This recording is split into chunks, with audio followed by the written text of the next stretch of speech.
কি রে ফারহান, কি অবস্থা তোর? আলহামদুলিল্লাহ বুঝাস? বন্ধু। আরে বেটা আর কইস না, এই 10 কিলো দূরে তেল পাম্পে গেছি, তেল নাই।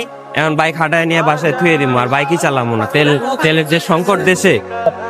আরে কি কস বেটা, এটি কোনো ব্যাপার হইলো? আর আমার ব্যাগে বেটা তেল পইরা আছে, ধর আমি তোরে দিতেছি, কিছু করে রাখ। এলো বেটা, তেল না আমার কবি না, ধর এটা দিয়ে কি তুই রে? আপাতত কাম চালা। ধন্যবাদ রে। ধর ঢুকা আগে। আচ্ছা, এই সংকটের মধ্যে তুই তেল কই পাইলি? ল পরে কমুনি বেটা, এত অস্থির হয়ে গেছিস। বাসা বেটা তেল অভাব নেই আমার, বুঝস? তেল মানে? 20 লিটার তেল আমার কাছে পইরা আছে, লইস আমার তো লইস, এটা ঢুকা। যতটুক ঢুকাইলাম এটাই তো মনে হয় ভুল হয়ে গেছে বন্ধু। তুই তেল মজুত করছিস কেন? তোর তেল আমার লাগবো না বন্ধু, আমি এমনি হাঁটায় নিয়ে যাবো বাইক। কি রে, আমি তোরে তেল দিলাম, তুই আমার লগে ভাবটা দেখাইলি না? ঠিক আছে, এনে অপমানের কিছু নাই। তুই যে তেলটা মজুত করছিস এই জিনিসটা আমার ভালো লাগে না।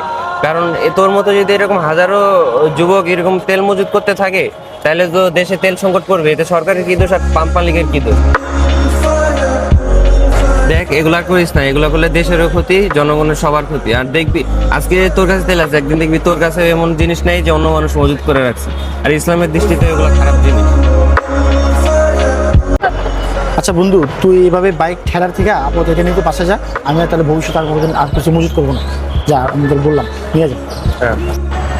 না, তোর তেল এখন নেওয়া যাবে না। তুই এটা অন্য জায়গায় ব্যবহার কর।